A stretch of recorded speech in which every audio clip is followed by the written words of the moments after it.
welcome to my YouTube channel, Benguet Lily. And we are back in our farm here in Galiano, Aringay to harvest corn that will be used to feed our livestock. Now, before I was only watching videos on farming, and now it's really the real McCoy. I'm doing the real thing together with Julie and her kids. So watch me, because it's my first time to harvest corn here in the farm and to do farming stuff here. See, we have this corn will feed our livestock, especially our free-range chicken. And kailangan pa tong i-grind para makain din ng mga chicks, not only the parent chicken. So watch me as I do the harvesting of our corn in our farm. Ang init-init pero carry lang, because if you love what you do, if you're enjoying what you are doing, then it's not like that you're working. Oh, ito pa. Ano, Julie, pwede pa itong kakainin? Hindi? For the chicken only. Only for chicken and pato? Talaga? Yeah. I-trinay ninyong iluto? Pero, hindi? Natangkan. Matigas daw. Kahit ay pressure cooker? Unfair naman. Dapat din nagtanim kayo ng See, oh? Very, very nice. Ang healthy naman, oh. Complete. Oh, tingnan nyo. Oh. Yellow corn. Ang swerte naman ng mga livestock namin. Oh, see? Ang ganda. Hindi daw siya pwedeng pangkain kasi daw it's very matigas. Pero sabi ko kay Julie, ang caretaker namin dito sa farm, kung pwedeng pressure cooker, trinay na ninyo?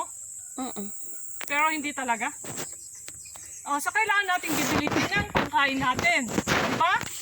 Wala. Yung seeds. Oo, kasi bakit yung livestock lang pinapakain natin, dapat tayo rin kakain ng yung, ang tawag doon, yung sweet purple, meron yata. Yung sweet purple corn. Kailangan natin bumili no, di ba?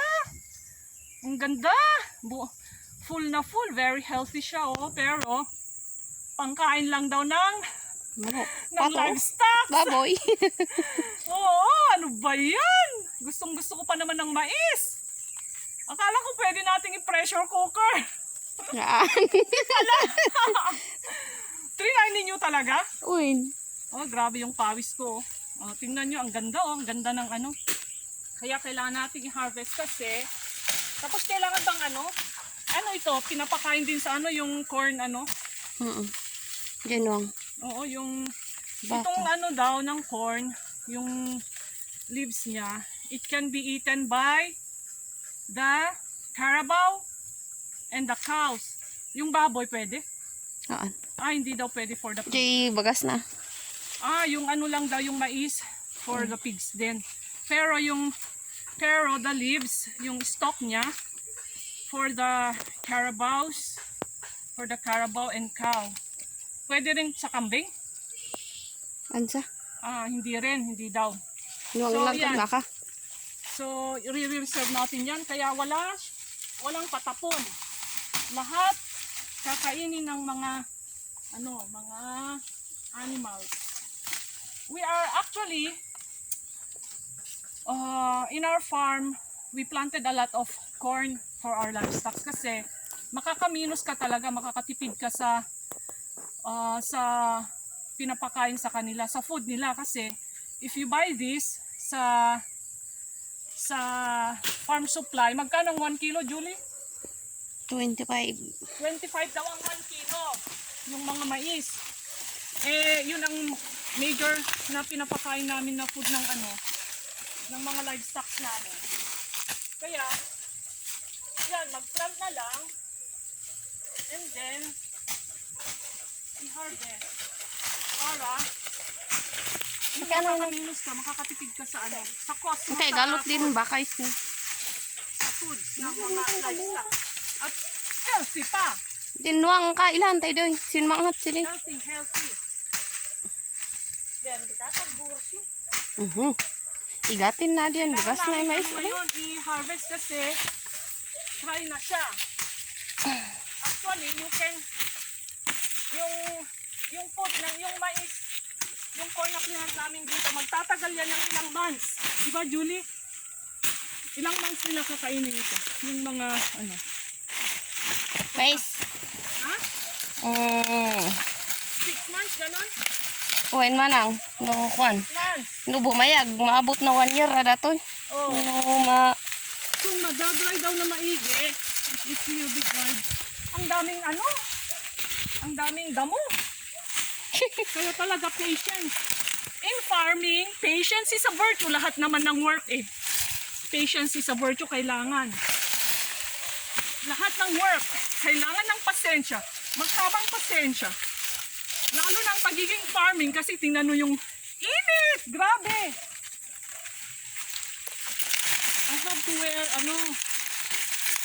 I have to wear long sleeves kasi ang dami kong kagat. Kagat ng ano, yung maliliit na insects.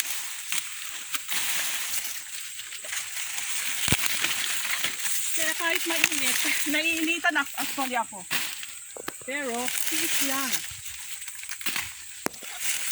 Kasi daw pag hindi ka i-harvest ito, kakainin daw ng daga. Sayang naman ang pinambili ng ano, ng seeds. At saka ng ano, labor na mag-plant. Uy, Jake na yun ah. Ay ka pa siya. Harvest, kami na mismo na ang mag-harvest. Ano namin, dahan-dahanin namin. Tingnan nyo yung mga talahib, oh. Grabe. Yung mga weeds, damo. Sila talaga ang ano, Kurwisyo. disturbance sa pag-harvest. Hindi kasi siya ano, nalinisan. Kaya, ano, minsanan na lang. Linis and harvest. Linis and harvest. Halina kayo, tulungan niyo akong mag-harvest. mga viewers. Sayang, hindi daw pwedeng ano eh, kainin eh. Mali na. Oh, pwede sanang kakainin. Pwede tayong ano, ano tawag doon? We can sell or magpa-free taste. Pero next time na lang, mag-plant na lang tayo ng sweet purple corn. Oh. See? See how yellow it is. Hindi pala yellow, orange na eh. Orange, hindi pala yellow. Yellow corn, orange corn na yata to. Ang healthy oh. Oh, si Kambing nandito. Si Kambing. Kambing, goatee. Anong gusto mong pagkain, goatee? Ha? Ilang square meters ang ang ano dito? Sinaniman mo. Mga ano, 1 hektarya? Wala. Mga ano lang. 2,000 square meters? Ganun siguro ano?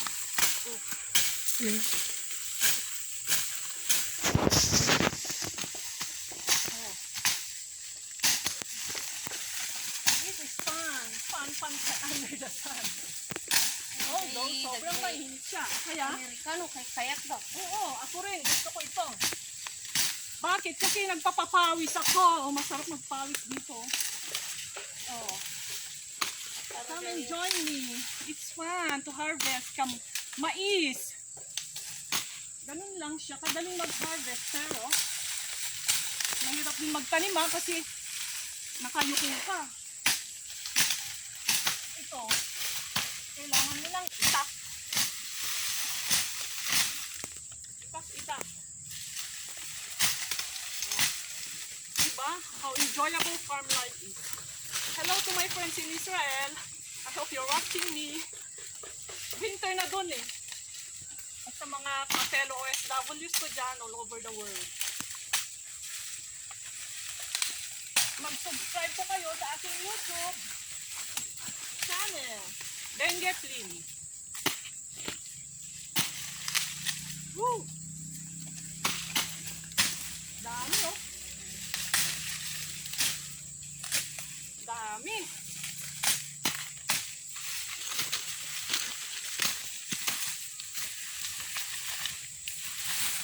Muntik na akong madulas kanina kasi hindi ako nakabota. Next time, I will bring my bota. Hindi ganito. Nasa mo.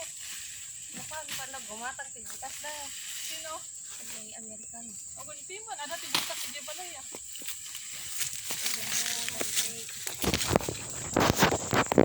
Laki ko. Ang laki!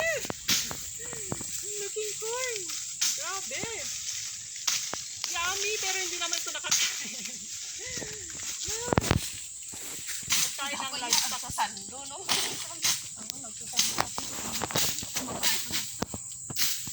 You will be eaten a lot. So, hindi ka mag-long sleep. Yeah. Oh, dami. Si Jake pala yung pamangkin ko ang nagbi-video. Si Jake Pogi. Na minsan, hindi, madalas, nasulpan. Pero at least, sana, mag-change na siya. Kalahib oh. Ang damo. Ang tataas na ng damo dito. Yeah.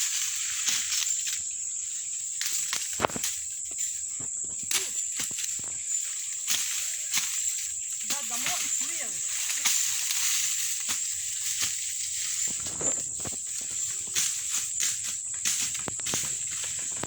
Nagpipin na also. Grabe. Kasi ulan ng ulan eh.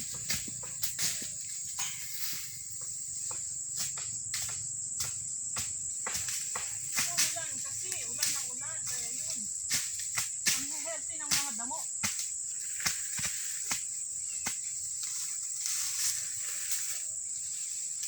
Oh, ha? Look. Ang dami pa pala sa baba. Ang dami pang i-harvest sa baba. Kaya natin ang ano. Tingnan nyo, women power. I'm with Julie, my sister-in-law, na matipad.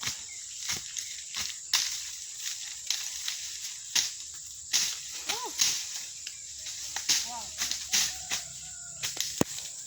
Aminili enli kowakyuter. Ano yung libro yun eh. Awan si Kwakan, awan si Tigsak ko na. Uy, nagaduti. Nagaduti, kupon. Marami pang langgam. So many langgam.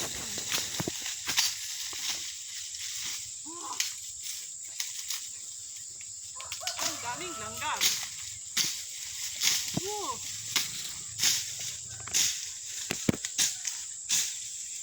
Buti hindi siya na patumba ni bagyo. Ano pala yung bagyong ano? Hindi lumipas noon. Bagyong ano? Ricky, ano yung Ricky ba yun? Roque, ano? Ricky. Ilang months pa tinatay ano before na mag-harvest ang ano? Corn. Oh, 3 months daw bago ma-harvest ang corn. It takes 3 months before Yun siya pala, wow. ma-harvest ang corn, ang mga corn. Pasensya po kayo, ako po ay isang neophyte sa farming. Kailangan nating matuto kung talaga itong gusto natin. Kaya, kahit mahirap, gawin natin.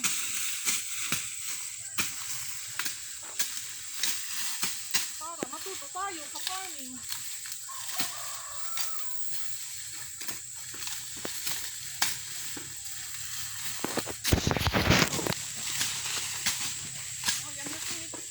Yan, si Nuang.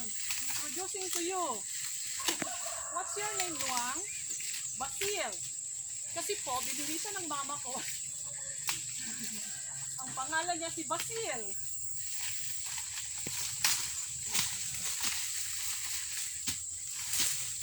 Yan, kumakain na siya.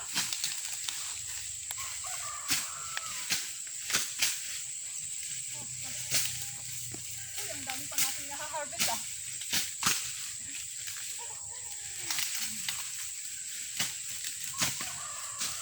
May kayo na ako, kadwa nyo ba kami nag-harvest?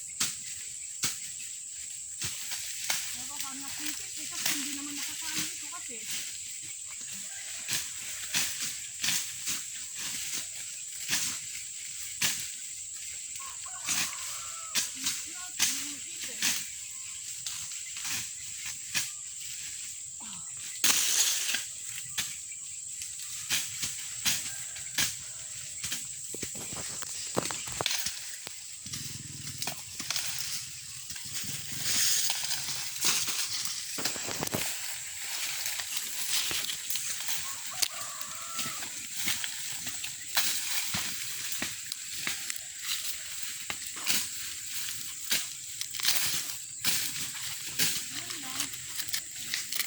Hindi mababad sa inyo.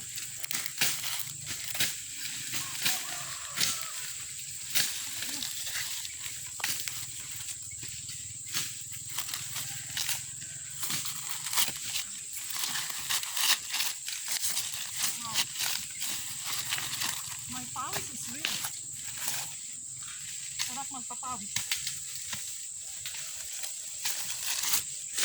Oh.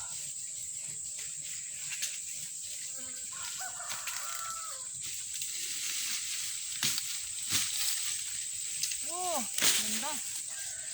Ang lalaki. Ito maliit.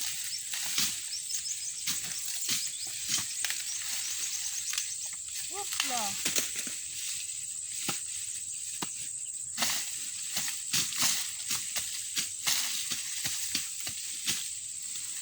Sumasabay kasi ang mga damo eh. Kaya, linisan na lang. Linisan nilang sabay-sabay.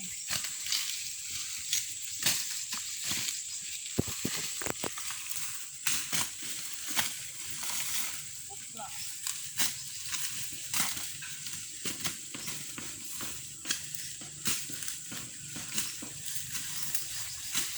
Dapat pala nag-start tayo ng mas maaga dito eh.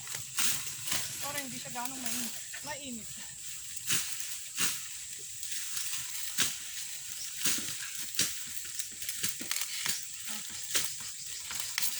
Oh, dami. Daming corn. Okay na, Jake. Salamat.